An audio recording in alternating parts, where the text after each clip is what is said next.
없어. 안녕하세요. 반갑습니다. 여기 그 선거 캠프입니다. 선거 캠프의 후보방인데, 오늘 3시부터 저희가 페이스북으로 장애인 정책을 발표하려고 합니다. 우리가 앞으로 여러 가지 정책을 발표하게 되겠지만, 그 중에서 제일 먼저 우리 사회의 약자라고 할 수 있는 장애인들에 대한 정책을 오늘 발표하려고 합니다. 여러분들 의견도 많이 주세요. 의견 주시면 그것도 제가 보고 여러분들 의견을 반영하도록 하겠습니다. 우선 그리고 가능하면 많은 분들 볼 수 있게 공유 좀 많이 해주세요.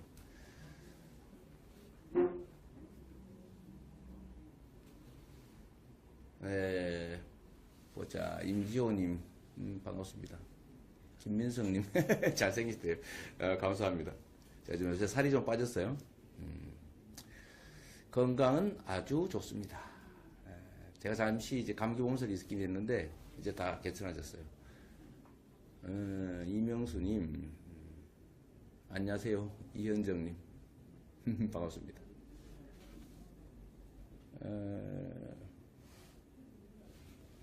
지금 트위터는 지금 약간 문제가 있네. 요거를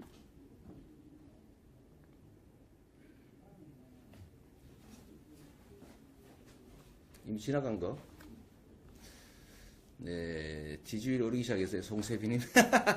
지지율 얘기는 그거는 이 강물에 물살 같은 거죠. 또 파도 같은 거예요. 참 물결 같은 건데 이 물결은 뒤로 갔다 앞으로 갔다 하기도 합니다. 그러나 그 밑에 흐름은 똑같죠. 근데 이게 이제 위에 저항이 생기면 잠깐 흐름이 좀 끊기기도 하고 또 역류하기도 하고 하죠. 그러나 흐름은 똑같습니다. 경남 김해 야구름. 우리 홍준표 지사는 대선 출마 선언하실 것 같은데 기다려보시죠. 김태준님은 중대 후배시장님이라고 해줬네요. 선배님 반갑습니다. 전호남님, 김경민님. 그렇군요. 냉장고에 재미있었다. 네. 정책 의견은 아니고, 우리 공간님은 내일 뉴스룸 준비요? 뭐 특별히 준비할 게 있나요? 그 뉴스룸이야 가서 제 마음에 있는 거 그대로 말씀드리고, 우리 시청자들이고 국민이고 또 손석희 사장은 국민을 대표하는 질문자다 이렇게 생각하고 이제 국민들한테 선보는 느낌으로 진심을 다해서 얘기하려고 합니다. 그러면 뭐 별 문제 없겠죠? 네, 감사합니다. 우리 트위터도 이제 제대로 작동하기 시작하네요. 자, 이제 3시가 다 돼갑니다. 찬잘하고. 황선아님, 경선선거인단 친지분들 10명씩 확보하자. 네, 좋습니다. 네, 이제 3시가 됐어요. 공식적으로 됐죠? 네.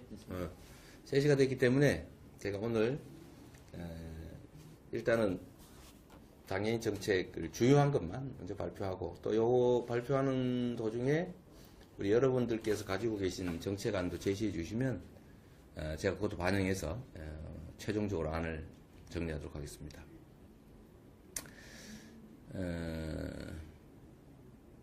자, 우선 제가 첫 번째로 오늘 주요 공약은 이렇게 준비했습니다. 보시죠? 잘 보이시나 모르겠는데 이렇게 준비했습니다. 네. 일단 이렇게 10개 정도 준비했고요. 이 중에서 첫 번째 것으로 보여드리겠습니다. 자, 짜잔. 자, 이겁니다. 바로 장애인 기본소득 바로 시행하겠습니다. 장애인 기본소득 들어보셨죠? 지금 장애인들이 장애인 수당, 장애인 연금으로 연간 뭐 한 30만원, 50만원 이렇게 받고 있습니다. 근데 그걸로는 도저히 정상적인 생계가 불가능하죠. 물론 제가 시작하고자 하는 장애인 배당, 장애인 기본소득도 이걸로는 충분하지는 않습니다. 그러나 이 장애인 기본소득이 시행이 되면 각 생계에는 상당히 크게 도움이 될 거예요. 장애인 기본소득은 설명을 대체적으로 들으셨을 텐데, 일단 장애인 모두에게 나이, 지역, 성별, 뭐 직장, 유무, 재산 다 가리지 않고 무조건 연간 100만 원씩을 지급하는 겁니다. 우리가 기본소득이라고 해가지고 무슨 농어민, 노인, 청년, 그 다음에 아동, 학생 전부 이렇게 다 지급하기로 했는데, 그 중에서 장애인은 중복 수령을 허용하기로 했어요. 그러니까 장애인이면서 농민이다 그러면 200만 원을 지급하는 거죠, 연간. 장애인이면서 29세 이하다 그러면은 역시 장애인이기 때문에 100만 원, 또 아동수당으로 200만 원, 100만 원, 그래서 200만 원이 되는 거죠. 그 다음에 예를 들면 장애인이면서 65세 이상 노인이다 이래도 역시 1인당 200만 원을 지급하게 됩니다. 아마 생계에는 크게 도움이 될 수 있습니다. 장애인 소득, 기본소득 관련해서 혹시 질문 있으신가요? 한번 질문이 있으면 제가 그 질문에 답을 해드리도록 하겠습니다. 그리고 그 사이에 이 장애인 기본소득 포함한 기본소득이 왜 중요하냐면, 우리나라 경제가 어렵지 않습니까? 근데 경제가 어려운 이유는 돈이 없어서가 아니고, 돈이 특정 대기업들 사내유보금으로 너무 많이 묶여있기 때문에 그래요. 그래서 이거를 세금으로 좀 걷든지 해서 이걸 복지 지출을 늘려야, 그리고 또 노동자들의 노동권을 강화하고 노동자들을 보호해서 노동자들의 소득을 올려야 국민소득이 늘어나고, 그걸 통해서 경제가 살아나게 되죠. 그 정책이 일환이기 때문에 장애인 기본소득은 현금이 아니라 장애인 본인이 거주하는 지역의 재래시장 또는 골목상권에서 쓸 수 있는 지역 상품권을 줄 겁니다. 그럼 이게 여러 가지 효과가 있어요. 장애인 본인은 지원을 받아서 좋고, 두 번째, 해당 지역의 경제가 살아납니다. 그 중에 특히 자영업자들이 아주 유용하게 되겠죠. 자영업자에게 크게 도움이 됩니다. 세 번째는 뭐냐면, 대한민국 경제가 지금 멈춘 상태이기 때문에 이게 구매력으로 작동해서 유효 수요가 됩니다. 즉 물건을 살 수 있게 되죠. 그러면 기업들이 생산을 할 수 있게 됩니다. 그래서 경제가 정상적으로 돌아가게 하는 거니까 세 가지 효과가 동시에 있다고 볼 수 있죠.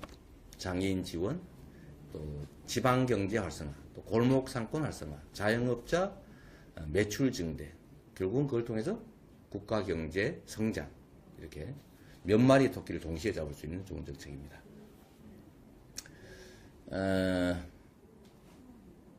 어린이 장애 복지를 위해서 좀 신경 써달라.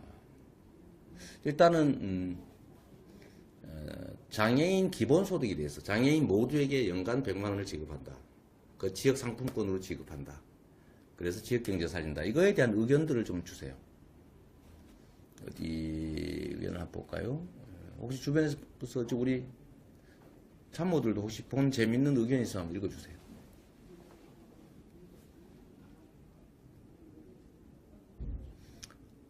우리 고진성 님이 민주당의 선거인단 경선에 등록했군요. 감사합니다.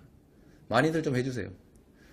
결국 경선은 5천만 국민이 아니라 그 중에서 겨우 2%, 100만 명, 뭐 그런 정도. 한 200만 명이 참여할 걸로 보이지만 실제로는 100만 명 정도가 투표할 거예요. 그러면 50만 넘기면 대통령 후보가 되는 거고, 이번에는 사실 정권교체는 이미 국민들이 다 만들어 주셨습니다. 탄핵이 되면 우리 국민들이 정권교체 하겠죠. 다만 어떤 사람이 어떤 정권교체를 하느냐가 중요하죠. 진짜로 대한민국을 바꿀 수 있는 정권교체, 우리가 원하는 세상, 공정한 세상, 기득권자들하고 타협하지 않고 정경유착하지 않고 사회적 강자들, 경제적 강자, 정치적 강자들 편들지 않고 다수의 약자를 보호해주는 그런 정권 우리 만들어야죠. 자, 의견 혹시 들은 거 있어요? 송지은님이 보내주셨는데요. 치킨이나 피자집에서 기본소득 받으면 쓸 수 있게 해주면 좋겠다. 이런 말씀 해주셨습니다. 성지은님, 기본소득은 지역화폐로 지급할 텐데 이 지역화폐는 대형 유통점이라든지 뭐 무슨 카바레 이런데 복권 긁는 곳 이런 게 좀 쓰는 게 좀 꺼림칙한 곳, 특히 재벌 대기업들이 운영하는 뭐 대형 유통점, 뭐 마트 이런 데는 못 쓰게 하고 지역의 골목상거리 다 쓸 수 있습니다. 당연히 무슨 안경점, 서점, 김밥집, 뭐 치킨집, 뭐 우리 영세 서민들이 일반적으로 가는 동네 가게들은 다 쓸 수 있죠. 그렇게 이제 정리하면 됩니다. 그러니까 이 정책이 되게만 해주시고 어디다 어떻게 쓸 수 있을지 고민 안 하셔도 됩니다. 성남에도 저희가 청년배당을 또 산후조리비, 그 다음에 생활임금 차액, 최저임금 말고 성남에서는 올해 8,000원씩 주는데 시간당 그 최저임금을 넘는 그 액수만큼은 또 시에서 상품권으로 주죠. 이거 한 200억 정도를 지금 쓰고 있는데 가맹점이 8,000곳을 넘습니다. 그러니까 요거는 등록만 하면 되니까요. 걱정 안 하셔도 됩니다. 또 어떤 질문 있어요? 또 알로하님이 보내주셨는데요. 장애인들이 이제 편히 다닐 수 있는 나라가 선진국이다. 장애인들의 이동권에 대한 이야기를 또 해주셨는데. 아, 네. 그거는 다음번이 장애인 네. 이동권. 장애인 이동권은 조금 이따가 제가 말씀드리도록 하겠습니다. 또 뭐 의견에 관한 거 있나요? 방금 전에 이제 최선화님께서는 또 노인과 청소년이 함께 살고 있는 가정을 보면 정말 안타까운 게 네. 공부를 혼자 하는 게 힘들다. 노인분들이 아무래도 소득이 없다 보니까 요즘은 사교육을 받아야 하는데 그런 사교육을 못 받게 된다. 이런 부분에 대한 안타까운 마음을 또 나타내셨습니다. 네, 뭐 우리 국민들 대부분이 겪고 있는 어려움이기 때문에 그거는 저희가 복지 정책으로 다 해결할 거고, 일단 뭐 전 국민 다는 아니지만 2,800만 명에게 100만 원 정도씩의 기본소득을 지급하면 가구당 대개 4인 가구 기준으로 한 300만 원 넘게 받게 될 겁니다. 물론 국토보유세로 연간 30만 원씩 전 국민에게 지급하는 2차 기본소득까지 합칠 경우에 그렇죠. 그거는 요 주제하고 좀 떨어지니까 나중에 좀 얘기 드리기로 하고요. 장애인들의 시선도 시설도 너무나 미흡한 우리나라, 선진국의 필수 조건은 그 나라의 장애인 편히 다닐 수 있느냐에 따라 알 수가 있다. 선진국인지 아닌지. 그래서 통행권 얘기군요. 독거 장애 노인들에 대한 정책도 필요합니다. 장애인 수당과 중복 여부 장애, 장애인 수당이나 장애인 연금과는 어떻게 되느냐? 제가 하려는 기본소득은 기존의 복지 정책을 전혀 손대지 않고 그건 그대로 유지한 다음에 추가로 하는 겁니다. 그러니까 장애인 연금 받고 있는 분이나 또 장애인 수당, 장애 수당을 받고 있는 분들은 혹시 이거 빼지 않을까 이런 걱정 안 하셔도 돼요. 박근혜 대통령이 좀 그런 걸 했죠. 원래는 기초연금 20만 원씩 다 준다 해놓고 실제로는 뭐 이것저것 빼고 해서 말과 좀 달라졌는데, 이재명은 그렇지 않습니다. 아시잖아요. 이재명 말한 건 지킨다. 그리고 속여가지고 처음에 약속한 거 다르게 하거나 그러지 않습니다. 전혀 걱정하지 마시고 저는 말한 건 지킵니다. 제가 96% 약속을 지키는 사람 아닙니까? 96% 공약 이행률. 저는 되게 자랑스럽게 생각해요. 대통령이 되더라도 공약 이행률은 가급적 100%를 맞춰보겠습니다. 여기 신옥주님이 장애인 아동수당 전 장애인 가족에게 지급해주세요. 기초수급 장애인만 하지 말고. 그렇죠. 지금 장애 아동수당을 모든 가정에 주는 게 아니라 기초생활수급 대상자에만 주고 있는데, 그걸 고치는 것은 제가 다시 검토해야 되고, 지금 이 장애인 기본소득, 장애인 배당은 재산 관계없이 전 장애인에게 다 지급합니다. 저도 장애인인 거 아시죠? 이게 팔이 휘어서? 팔이 휘었는데? 소리도 나네. 저도 본의 아니게 이 제도가 시행되면 100만 원을 받게 됩니다. 좋은 데 써야죠. 네, 또 있는가요? 성남에서도 한번 좀 얘기가 됐었던 게 있는데, 상품권을 현금화하는 것에 대해서 뭐 방지책이라든지 아니면 성남에서 한 사례들 좀 설명을 해달라는 의견이 있습니다. 이게 이제 언론에서 상품권 깡한다고 그러니까 이게 나쁜 걸로 만들려고 그런 거죠. 여러분, 현금으로 지급을 했어요. 그럼 현금을 받은 사람이 친구한테 선물했어요. 친구한테 술 사줬어요. 그 나쁜 겁니까? 예를 들면, 그런데 이거를 현금이 아니라 지역화폐로 줘야 해당 지역에서 자영업자한테 쓰고, 그래야 자영업자도 살고 지역 경제도 살고 반드시 한 번은 쓰게 해야 경제가 돌잖아요. 이렇게 하기 위해서 현금 말고 카드를 아니 상품권을 주니까 좀 불편하겠죠. 그래서 그런 사람들 일부, 예를 들면 아들이 엄마한테 나 시장에서 쓸 일이 별로 없으니까 엄마 보고 시장에 가 쓰세요. 그리고 엄마한테 대신 돈을 받았어요. 이것도 깡이죠. 이거 나쁜 건가요? 결국 그 상품권은 해당 지역에 다 쓰여지잖아요. 한 달이 더 걸치게 되죠. 그것도 경제 순환에 도움이 되잖아요. 결국 어쨌든 주어진 그 지역 화폐는 반드시 그 지역의 재래시장에 쓰여줘야 돼요. 근데 제가 이분한테 먼저 깡을 했잖아요. 그 이분이 딴 데 돌아서 결국은 시장에 가 썼지 않습니까? 그럼 됐잖아요. 저는 별로 문제가 아니라고 생각해요. 실제로 깡이 뭐 그런 사례가 있지도 않았고, 뭐 하자 이런 얘기가 있었던 건데 뭐 그런 걸 걱정합니까? 구덕이 무서워서 장을 못 담그면 안 되죠. 그런 어떤 제도의 장점이 있으면 그에 좀 반하는 단점이 조금 있게 마련이죠. 그거야 보완하면 되는 거고, 그것 때문에 이 제도를 하지 말자. 그럼 현금 주는 거 더 낫습니까? 아니죠. 그러니까 그걸 이해를 부탁드립니다. 또 정신장애인 강제 입원 중단과 사회 재활도 같이 부탁드립니다. 네, 맞습니다. 지금 얼마 전에 법이 만들어지고 있어요. 자, 그 다음에 박나영 씨, 바로 앞에 계신 것 같아요. 나영 씨 반갑습니다. 네, 트위터는 쓰신 분이 있구나. 트위터 자꾸 끊긴다고 하네. 네. 자, 또 우리 고진성님, 경서 등록하자 얘기네. 또 다른 거 혹시 읽어볼 만한 의견 없어요? 여러 가지 의견들이 오고 있는데 장애인과 관련된 것, 특히 기본소득과 관련된 것들은 중복되는 것들이 좀 많은 것 같습니다. 그럼 두 번째 갈까요? 장애인 이동권 보장이고 네. 좌우가 반전이 돼서 그렇게 보여요? 네. 그런데라면 그렇구나. 네. 이걸 자기를 찍는 걸 해놔서 이렇게 되군요. 네, 맞습니다. 그래서 이번에는 제대로 잘 이번 보이게. 제대로. 예. 자, 장애인 이동권 보장. 이거 중요하죠? 어떻습니까? 매우 중요한 주제인데,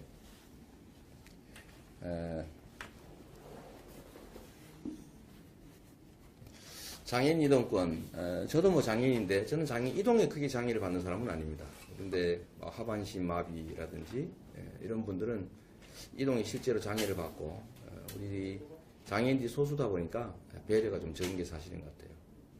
얼마 전에 저희 시청에도 장애인 이동권 보장을 요구하시는 분들이 시장실에 오셔서 약간의 절차적인 문제, 또 서로 간에 좀 충분한 얘기들이 안 되는 상태에서 약간 과격해지다 보니까 제가 좀 험한 표현도 쓰고 그랬는데 이해해 주십시오. 저도 뭐 장애인 정책에 관한 한 다른 누구한테도 뒤떨어지지 않는 사람인데 너무 섭섭하더라고요, 사실은. 제가 엄청나게 노력하는데 저를 반장애인 비슷하게 모는 것 같아서 제가 좀 섭섭했는데, 장애인 정책은 역시 이동권 보장이 매우 중요한 것 같습니다. 결국은 대중교통 이용 수단 정도의 좀 적은 비용으로 장애인들이 쉽게 이동할 수 있도록 하는 것, 또 도로나 이런 주변 환경들을 장애인들이 이동하기 쉽게 만드는 것, 뭐 이런 또 저상 버스 공급, 이런 것들이 충분히 이루어져야 될 것 같아요. 저도 노력하겠고요. 장애인 이동권 보장 정책을 저희가 대폭 확대하도록 하겠습니다. 이걸 또 지방자치단체에 맡겨놓으니까 지방자치단체들이 재정상 어려움 때문에 잘 못해요. 그래서 이거를 정부 차원에서 좀 많이 책임지는 방향으로, 그리고 지방자치단체는 시행만 할 수 있도록 정부 부담을 많이 늘리도록 하겠습니다. 자, 장애인 이동권 보장 저희가 두 번째 저걸 준비했습니다. 또 세 번째, 자, 이것도 세 번째입니다. 지금 페이스북은 제대로 나오는데 트위터는 또 거꾸로 나와요. 네, 할 수 없지. 자, 장애인 등급제를 폐지하도록 하겠습니다. 저도 장애인이지만 저는 장애인 6급이에요. 그런데 저도 사실 조금 기분 나빠요. 뭐 급수 이렇게 해가지고 제가 동물도 아닌데 물건도 아닌데 급수를 매기니까 좀 기분 나쁘기도 합니다.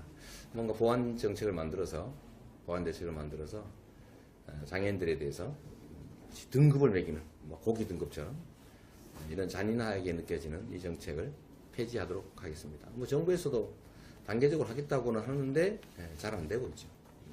장애인 등급제 제가 꼭 폐지하도록 하겠습니다. 다음으로 오늘 저희가 얘기하는 네 번째, 네, 장애인 최저임금을 보장하도록 하겠습니다. 지금 장애인에 대해서는 최저임금 예외라고 해서 최저임금보다 적게 받을 수 있게 지금 그런 제도가 시행되고 있습니다. 한번 줘보세요. 네. 장애인 최저등급 보장, 최저임금 보장, 네. 네, 이렇게 하도록 하겠고, 장애인 최저임금 보장의 방법은 뭐 다양합니다. 지금은 장애인들이 이 노동을 제공하고 보수를 받는 이제 근로계약을 체결하면 장애인이라는 이유로 좀 안 써주니까 정부 승인을 받아서 최저임금보다도 적게 받는 그런 근로계약이 가능합니다. 그런데 좀 정책을 바꿔서 장애인이 보호돼야 되고 장애인도 이 나라 구성원으로 살아가야 되니까 저희가 장애인에게는 최저임금을 보장하는데 그 방식으로는 사업주와 장애인 간에는 계약을 체결하고 최저임금에 미달되는 그 금액만큼은 정부가 지원할 수 있도록 그렇게 제도를 만들려고 합니다. 장애인 최저임금 보장. 그게 이제 네 번째로 저희가 해보려고 합니다. 자, 네. 그리고 다섯 번째로 장애인 자립생활 지원 및 공동생활 과정 확대하려고 합니다. 자, 요거 보이시죠? 장애인 자립생활 지원 및 공동생활 과정 확대. 네. 좀 거꾸로, 이건 똑바로 보이는데, 이번에는? 페이스북은 똑바로 보이는데요. 트위터는 거꾸로 보인다고 해서 지금 똑바로 보이는데? 네, 이제 저희 보는 시점과 다릅니다. 트위터는 보는 분들이 거꾸로 나옵니다. 그래요? 알겠습니다. 네, 우리 장애인들 부모나 가족이 보호해 줄 경우는 좀 괜찮지요. 뭐 물론 부모나 가족들이 얼마나 힘들겠어요. 그래서 공동생활 하는 경우가 많죠. 그래서 공동생활 과정을 좀 많이 확대하도록 하겠습니다. 같이 의지하고 좀 같이 살 수 있도록 하고요. 장애인 자립생활 지원, 장애인 자립생활을 좀 지원하는 것을 정부 차원에서 적극적으로 확대하겠습니다. 자립생활이 가능하게 해야 정부로서도 부담이 적게 되죠. 그래서 장애인에 대한 자립생활 지원 정책은 사실 이중의 효과가 있습니다. 지원이 좀 줄어들어서 이익도 보고 또 장애인 개개인으로서도 자립활동을 함으로써 좀 자아실현도 좀 하고 당당한 우리 사회 구성원으로 살아갈 수가 있겠죠. 자, 지금까지 말씀드린 것과 관련해서 혹시 의견이 있는지 한번 볼까요? 우리 페이스북으로 보시면 잘 보입니다. 우리 트위터 쓰시는 분들. 이게 트위터가 약간 불안정한 것 같아요. 자, 지금 혹시 들어온, 네. 한영명 씨가 장애인 대규모 집단 거주 시설은 폐지하고 가정 공동 생활을 확대해야 합니다. 맞습니다. 제가 지금 그걸 하겠다는 거죠. 네. 우리 대변인 확실히 어떤 장애인 자립 생활 지원에 대한 이야기들이 좀 많은 것 같습니다. 네. 그리고 장애인들이 기본적 생활이 안 되는 가정, 장애인들 먼저 자립보다 선행될 네. 수 있도록 해주면 좋겠다 이런 의견들도 많고요. 아무래도 장애를 가지고 계신 가정들에서는 여러 가지 혜택들 가장 중요하게 생각하고 있는 게 자립해서 좀 제발 우리도 사람답게 살 수 있게 좀 하면 네. 좋겠다. 이런 의견들 좀 많이 있으신 것 같습니다. 여러 가지 혜택들 가장 중요하게 생각하는. 네. 그렇죠. 네, 장애인들도 그냥 일방적인 지원을 받는 게 아니라 각자가 독자적으로 좀 삶을 꾸려갈 수 있도록 정부가 지원해주면 정말로 바람직하겠죠. 그냥 관리한다는 게 아니라 장애인도 이 나라의 국민이고 또 독자적 삶을 살아갈 수 있도록 만드는 거 정말 중요한 일인 것 같습니다. 장애인 도로통 문제. 네, 장애인 도로통 문제는 여전히 계속 문제되고 있는데 계속 턱을 낮춰가야죠. 있는 것 좀 고치고. 그래도 아직 많이 부족합니다. 네. 최혜리님은 기본소득이 실시된다면 장애인들이 가정생활을 통한 자립이 가능할 것 같다 이렇게 말씀 주셨고요. 그렇죠. 장애인들 입장에서는 연간 100만 원씩을 추가로 안정적으로 받을 수 있다면 상당히 크게 도움이 되겠죠. 그리고 이제 장기적으로는 이 기본소득을 계속 늘려가야 됩니다. 지금 당장 대대적으로 시행하기에는 조세 저항이 너무 심해서 쉽지가 않고 또 예산 확보가 쉽지 않습니다. 여러분 아시는 것처럼 저는 지킬 수 있는 약속만 하죠.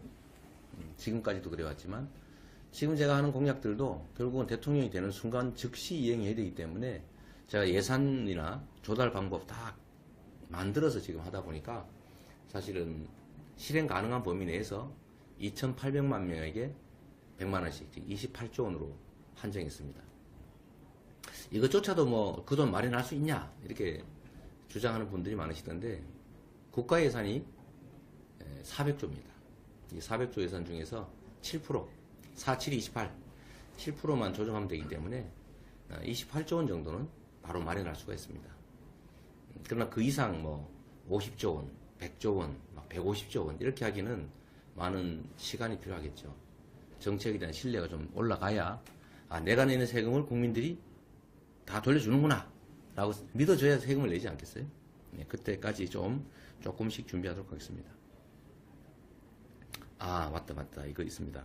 부양 의무제. 맞아. 이거 오늘은 전체 장애인 공약에 대해서 다 기록해 놓은 건 아니기 때문에 네. 부양 의무제는 이미 트위터로도 며칠 전에 네. 공약을 이전부터 한 적이 있다 이렇게 밝혀가 맞습니다. 있습니다. 예. 오늘은 이제 주요 공약 10개를 추가하는 건데요. 전에 우리가 페이스북에도 밝혔죠? 예, 그렇습니다. 페이스북에도 부양 의무제를 폐지한다. 그건 너무 당연하죠. 아니, 아들이 불효자인데, 재벌이라도 아들이 부모를 버렸다. 그래, 부모 혼자서 종이 주워서 산다. 이게 호적만 자식이지 이걸 파낼 수도 없고 이거 정말 골치 아프잖아요. 그런 경우는 당연히 부양 의무제라는 것 때문에 보호받지 못하는 건 문제 있습니다. 그건 고치도록 하겠습니다. 이미 발표했어요. 별도의 자료로 또 따로 공약을 다시 한번 부양 의무제를 발표하도록 하겠습니다. 네.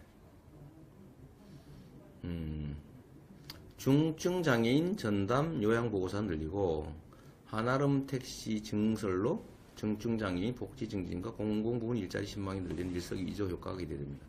맞습니다. 제가 아까 장애인 이동권 보장 얘기할 때 장애인 이동 차량 그걸 많이 확보하면 일자리가 늘어나죠. 또 장애인 요양보호사 증원을 통해서 공공 일자리를 늘리는 거. 저희가 일자리 정책은 아직 대외적으로 공개 발표하지는 않았는데 공공 일자리 저희가 30만 개 만들려고 합니다. 그 중에서 모병 10만 그리고 뭐 소방 2만 뭐 교원 4만 이런 식으로 필요한 영역들을 저희가 또 노동경찰 근로감독관 10,000명 이런 식으로 해놨는데 공공일자리 즉 사회복지 영역의 공공일자리는 이건 사실 뭐 큰 돈 드는 것도 아니고 많이 늘릴 수가 있습니다. 네. 무음이에요? 광명화 씨가 무음이라고 하는데 안 들립니까? 소리 잘 들립니다. 안 들려요? 네.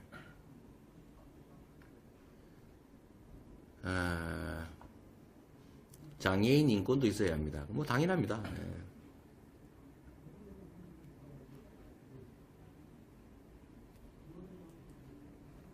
잘 들린다고 말씀해 주셨습니다. 네. 토지배당 로드맵과 전월세 상한제. 네, 이거는 토지배당은 이미 여러 차례 발표했고요, 오세민 씨. 전월세 상한제도 이게 지금 주택하고 상가가 좀 다르기 때문에 좀 별도로 저희가 나중에 임차인 보호 정책으로 말할 기회가 있을 겁니다. 무한대로 늘리지 못하게 해야죠, 당연히. 네. 장애인 수가 얼마나 되는데요? 그러면서 시몬스께서 물어보셨는데, 등록 장애인이 한 260만 정도 되죠? 249만이네요. 250만. 등록 장애인 250만. 그러니까 아마도 근데 저희가 장애인 기본소득 도입하면 장애인 수가 좀 늘어날 것 같긴 해요. 등록하지 않은 장애인들이 꽤 있거든요. 뭐 그거 감안해서 저희가 준비하고 있습니다. 자, 상태는 좋다고 하네요. 송재현 씨, 어제 사모님의 마지막 응원 영상 멘트에 감동받았습니다. 어제 SBS 보셨군요. 네, 고맙습니다. 저희 부부가 닭살 부부라 잘 지내요. 토지배당 너무 좋아요, 이한나 씨. 아, 이한나 씨는 토지배당을 이해하셨네. 우리 토지배당, 정말 중요한 정책이에요. 나중에 한번 관심 가져주시고, 기본소득 계산기라고 하는 게 있습니다. 계산기. 인터넷에 쳐보시면, 기본소득 계산기로 내가 얼마를 받을 수 있는지, 우리 가족은 얼마나 받을 수 있는지를 계산할 수 있게 해놨어요. 그거 한번 해봐 주십시오.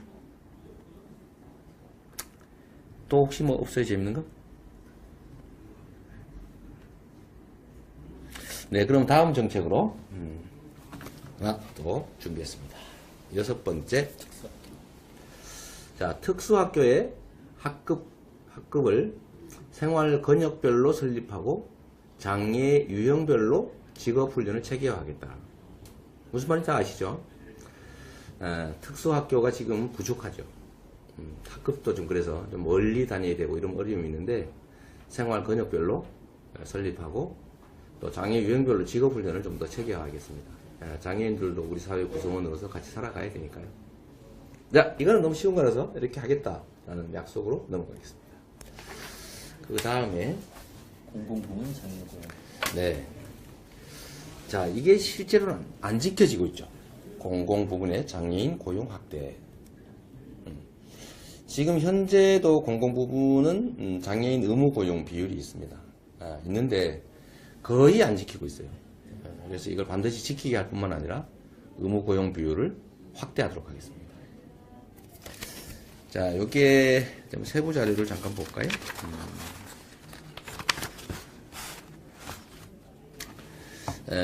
아마 3% 정도로 제가 알고 있는데 장애인 고용이 안 그래도 어려운 장애인들의 삶에 크게 도움이 될 텐데 공공기관까지 안 지키면 도대체 누가 하겠습니까?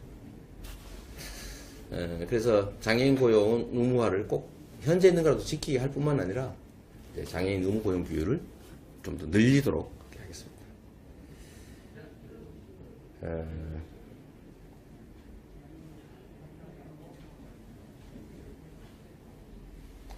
자, 여기다 갑자기 우리 승두영 씨는 김혜경 여사 얘기를 자꾸 합니까? 네. 감사합니다. 관심 가지신 거. 저는 이분 이렇게 말씀해 주셨는데 박문희 씨 실질적인 확실하게 할 수 있는 정책을 응원한다. 공약 내뱉었다가 안 지키는 사람이 태반이다. 이런 말씀이신데 맞습니다. 우리나라는 정치인들이 거짓말 잘하는 게 무슨 능력처럼 얘기되고 있죠. 정말로 나쁜 행동입니다. 저는 그런데 그러지 않았어요. 저는 이때까지 성남시정 재선하고 있지만 공약 이행률 96% 공인받았죠. 공약을 지킬 수 있는 건 다 지켰고요. 지킬 수 없는 공약을 하지 않았죠. 그러니까 이 공약들도 제가 지킬 수 있는 것만 하고 있습니다. 실행 가능성은 저를 믿어주세요. 자, 제가 찾아보니까 이게 지금 장애인 의무 고용을 지키고 있는 데가 47%밖에 안 되는데 반도 안 지키고 있는 거죠. 고용률이 겨우 30대 그룹을 조사해봤더니 1.9%밖에 안 되더라. 이런 문제가 있죠.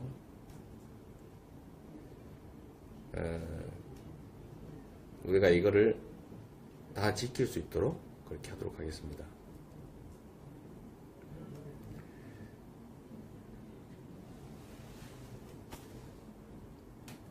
(3%도) 못 지키면 뭐 어떻게 하겠어요? 5% 정도로 늘려서 지킬 수 있도록 하겠습니다. 자, 그래서 마지막으로 하나 준비했습니다. 바로 이겁니다. 장애인 정책이 각 부처에 나눠 있다 보니까 이게 아무래도 분산되고 집중도가 떨어져요. 그래서 대통령 직속으로 국가장애인위원회를 만들어서 장애인 정책을 총괄 지휘 조정할 수 있게 하겠습니다. 장애인 정책이 각 부처에 나눠 있다 보니까 특히 복지부 같은 곳에 있다 보니까요. 복지부가 사실 힘이 좀 없어요. 돈 쓰는 부서인데 뭐 큰 힘이 있는 부서가 아니라서 자꾸 밀리는 경향이 있는 것 같습니다. 그래서 장애인 정책은 그야말로 이 나라의 문화의 수준을 보여주는 거기 때문에 각별히 챙겨서 제가 대통령이 되면 직속으로 아예 국가장애인위원회를 만들어서 직접 관리하도록 하겠습니다. 제가 전에도 말씀드렸던 여러가지 장애인 정책, 오늘 제가 말씀드리지 않은 것들 중에도 중요한 것들이 많죠. 근데 그런 것들을 한번 다 모아주시면 같이 하도록 하고, 어쨌든 그 중에서도 핵심적인 거 이렇게 저희가 오늘 만들어 봤습니다.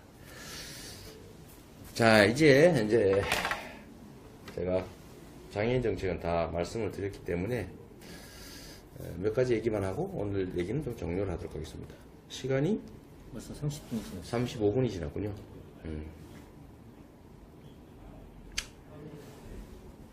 자, 최선화님께서 보내주셨는데요. 네. 노동부 장관을 노동 전문가를 세우는 것처럼 장애인 정책도 장애인 전문가가 참여할 수 있도록 해달라, 이런 의견이 있었습니다. 장애인 정책을 장애인 전문가가 만드는 거 당연하죠. 장애인 장애인이면서 장애인 정책 하시는 분들이 많죠. 그런 분들이 아무래도 정책 체감도가 높으니까 국가 장애인위원회를 만들면 거기에야 당연히 장애인들이 중심이 돼서 운영할 수 있도록 하겠습니다. 또 강수연님이 이제 직접 체험했었던 것을 올려주셨는데요. 아이 유치원이 일반 비장애인 말씀하시는 것 같습니다. 장애인 아동까지 통합교육했던 곳이어서 정말 좋았습니다. 네. 어릴 때부터 장애에 대한 선입견 없이 자라는 게 어른들 인식 바뀌기 바라는 것보다 훨씬 쉽고 아이들에게도 좋습니다. 이런 의견 보내주셨습니다. 장애인을 따로 모아서 교육시키는 거 말고 일반 학교에 같이 다닐 수 있게. 요새는 초등학교에서 많이 하고 있죠. 가급적이면 그렇게 하길 바람직할 겁니다.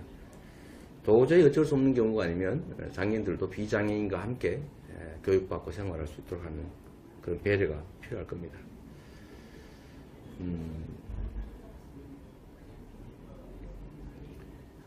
자, 또 있나요? 장애인 투표 필연성 개선, 투표 좀 심하게 할 수 있게. 전에 한번 그런 일이 있었죠. 장애인이 그 건물 무슨 2층인가에 투표소를 설치해놔가지고 못 올라가가지고 투표를 못한 일이 있는데, 이렇게 하면 안 되겠죠.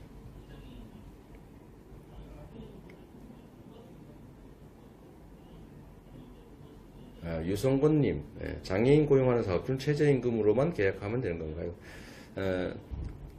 최저임금 이하로 계약을 하면 최저임금까지의 차액을 장애인 고용기금 이런 곳에서 지원하겠다, 그런 말씀입니다. 그러니까 이게 최저임금으로도 계약할 수 없는 사람들이 해당되는 거죠.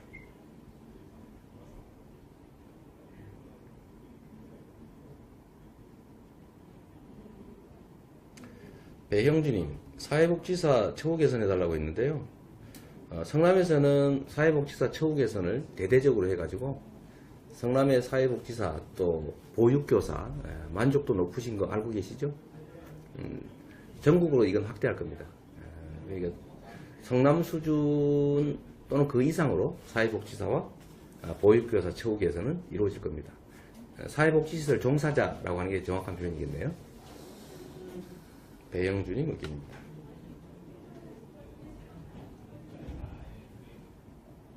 문현성님, 와이프 경선을 시켜라? 그거 어려운 얘기 같아요. 사회적 기업을 좀 더 확대해 주십시오. 그리고 사회적 기업 설립을 쉽게 해주고 철저히 감독해달라. 김성교님 얘기인데 저도 동의합니다. 설립만 지원해 주는 게 아니고 일거리를 줘야 돼요. 성남에서는 뭐 청소 용역, 쓰레기 분리하는 거, 또 뭐 예를 들면 마을버스 면허 이런 것들을 다 사회적 기업한테 주고 있어요. 대한민국이 사회적 기업 구매액이 3,700억인가 이렇게 되는데요. 대한민국 전부에. 근데 성남시가 사회적 기업에 구매하는 게 370억. 그래서 10%가 넘고 있습니다. 대한민국 모두가 구매하는 사회적 기업 구매량보다 성남시가 10분의 1, 그러니까 엄청나게 많은 거죠. 대한민국 전체 확대할 계획도 가지고 있습니다. 박현준 씨, 금토 면접인데 응원해 주세요. 현준 씨 합격하길 바랍니다. 현준 씨 화이팅!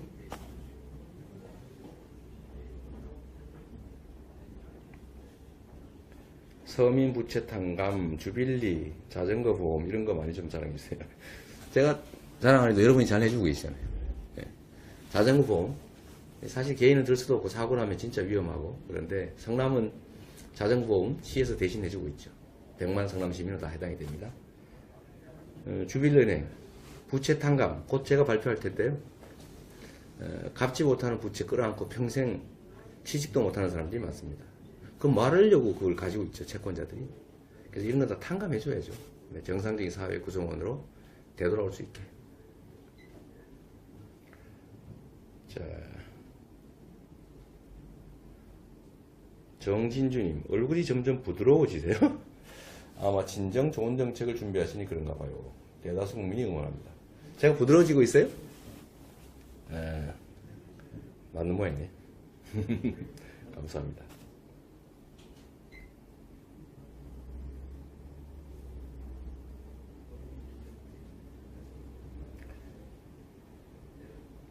허승님, 엊그제 술자리 모임에서 시장님 홍보 무지하게 해버렸대요. 감사합니다. 보평중학교에 장애인 화장실을 늘려주세요. 이거 그 학교에다 얘기해야 되겠네요.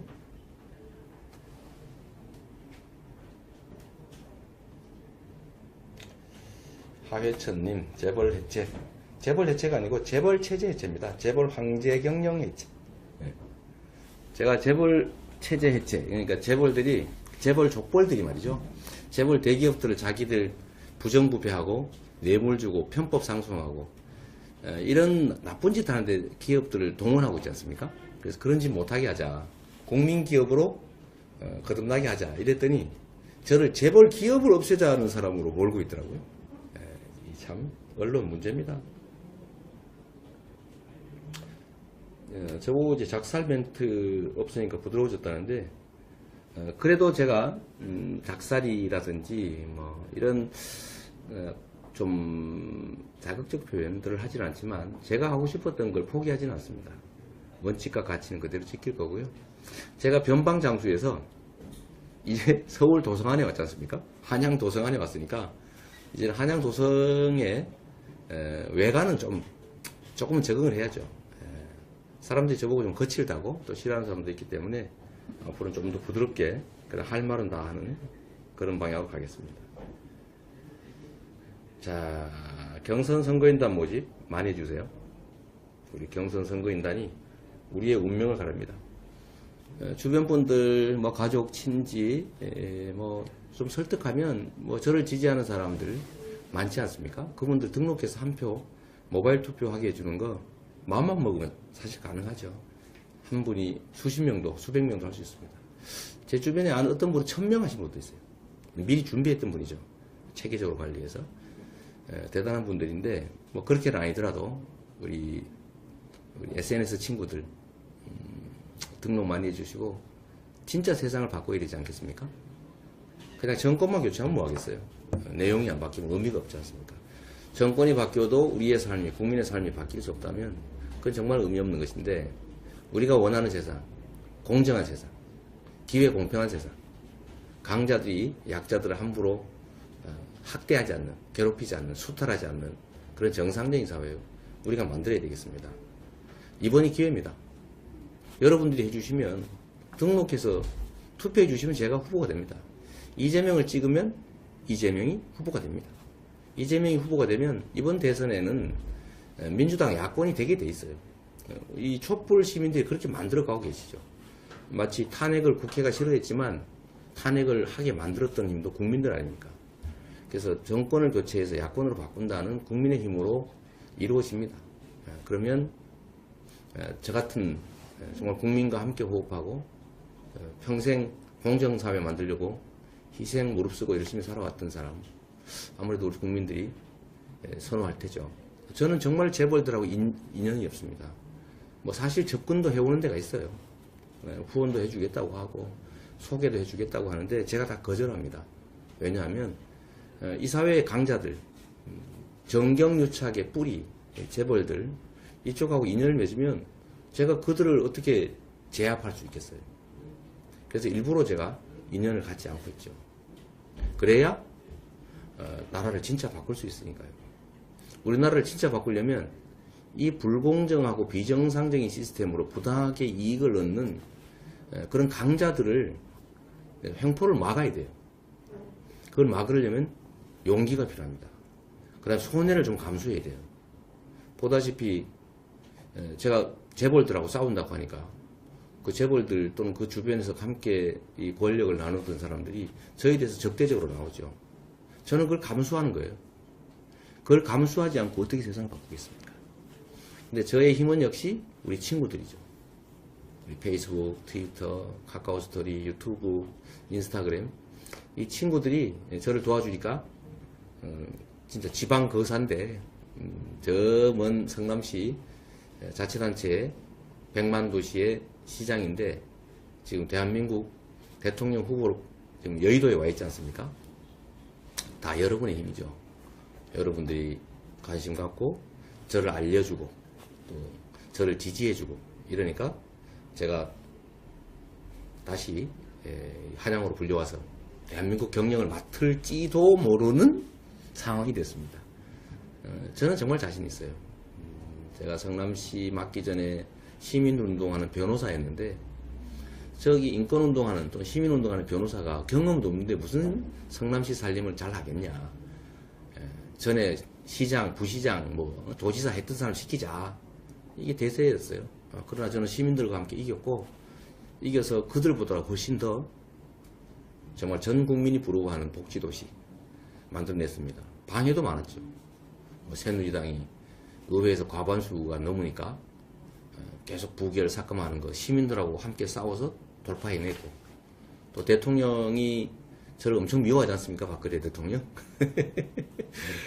그래서 뭐 검찰 수사, 경찰 수사, 감사원 감사, 뭐 내사, 압수수색 엄청나게 괴롭혔는데 제가 하나도 굴복 안 하고 결국 정부하고 싸워서 3대 무상복지, 뭐 예를 들면 산후조리 지원, 교복 지원, 청년배당, 거기다가 뭐 노인복지, 또 장애인복지, 교육복지, 또 보육, 애들 키우는 거, 보육복지 이런 것들을 다 했지요.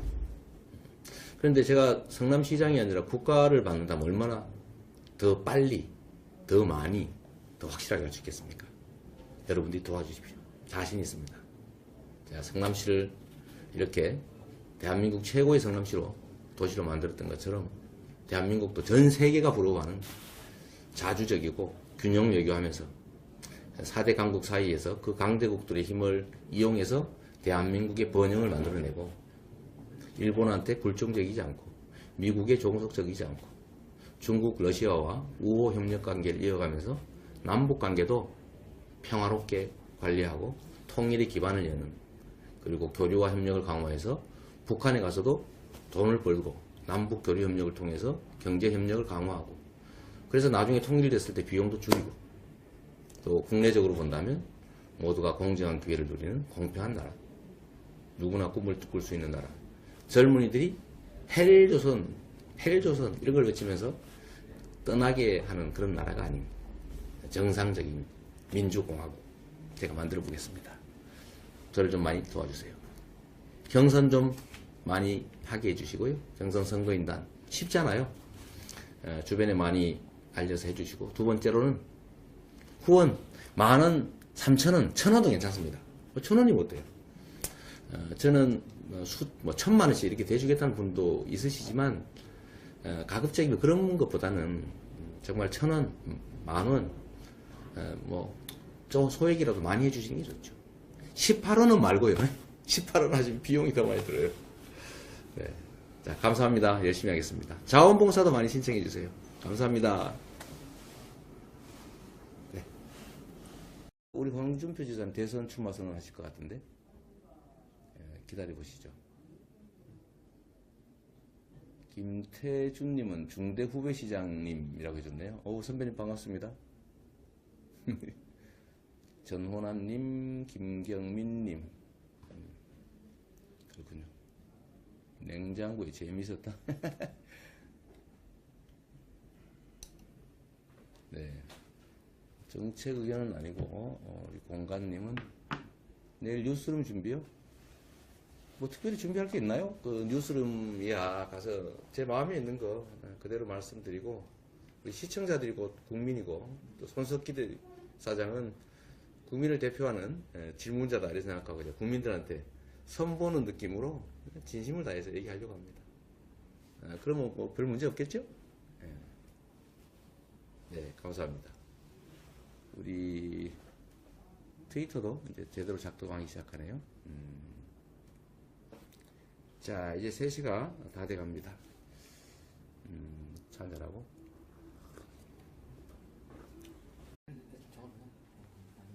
없어. 안녕하세요. 반갑습니다. 여기 그 선거 캠프입니다. 선거 캠프의 후보방인데, 오늘 3시부터 저희가 페이스북으로 장애인 정책을 발표하려고 합니다. 우리가 앞으로 여러 가지 정책을 발표하게 되겠지만, 그 중에서 제일 먼저 우리 사회의 약자라고 할 수 있는 장애인들에 대한 정책을 오늘 발표하려고 합니다. 여러분들 의견도 많이 주세요. 의견을 주시면 그것도 제가 보고 여러분들 의견을 반영하도록 하겠습니다. 우선 그리고 가능하면 많은 분들 볼 수 있게 공유 좀 많이 해주세요.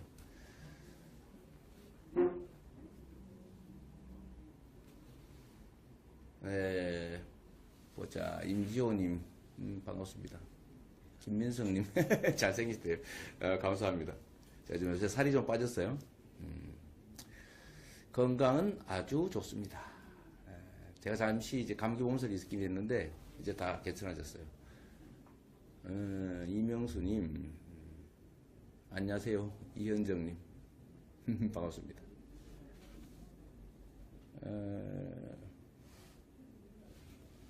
지금 트위터는 지금 약간 문제가 있네. 요거를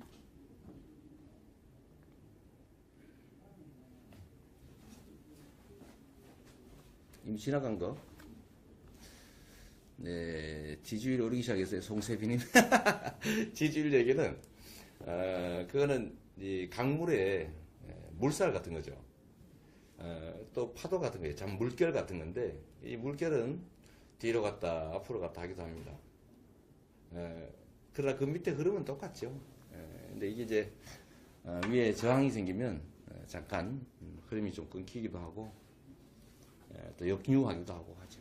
그러나 흐름은 똑같습니다. 경남 김해 야구름.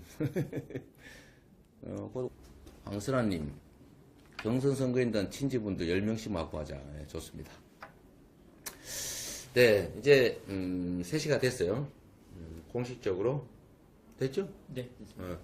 3시가 됐기 때문에 제가 오늘 일단은 장애인 정책을 주요한 것만 먼저 발표하고 또 요거 발표하는 도중에 우리 여러분들께서 가지고 계신 정책안도 제시해 주시면 제가 그것도 반영해서 최종적으로 안을 정리하도록 하겠습니다.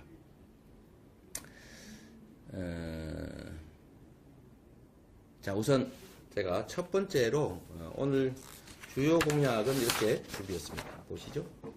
잘 보이시나 모르겠는데 이렇게 준비했습니다. 네, 일단 이렇게 10개 정도 준비했고요. 이 중에서 첫 번째 것으로 보여드리겠습니다.